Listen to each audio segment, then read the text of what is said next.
68ാം republic ദിനത്തോടനുബന്ധിച്ച് രാഷ്ട്രത്തെ അഭിസംബോധന ചെയ്യുകയായിരുന്നു രാഷ്ട്രപതി പ്രണബ് മുഖർജി.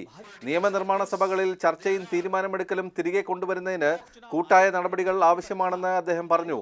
സമൂഹത്തെ ബാധിക്കുന്ന വിഷയങ്ങളിൽ നിയമങ്ങൾ നിർമ്മിക്കുകയും ചർച്ച നടത്തുകയും ചെയ്യുന്നതിന് പകരം സമ്മേളനങ്ങൾ തടസ്സപ്പെടുകയാണെന്ന് രാഷ്ട്രപതി കുറ്റപ്പെടുത്തി. തെരഞ്ഞെടുപ്പ് പരിഷ്കരണത്തിന് ക്രിയാത്മകമായ ചർച്ച ആവശ്യമാണെന്ന് പ്രണബ് മുഖർജി വ്യക്തമാക്കി. സ്വാതന്ത്ര്യം ലഭിച്ച ശേഷമുള്ള ആദ്യ വർഷങ്ങളിൽ ലോക്സഭയിലേക്കും നിയമസഭകളിലേക്കുമുള്ള തെരഞ്ഞെടുപ്പ് ഒന്നിച്ചായിരുന്നു നടത്തിയിരുന്നത്.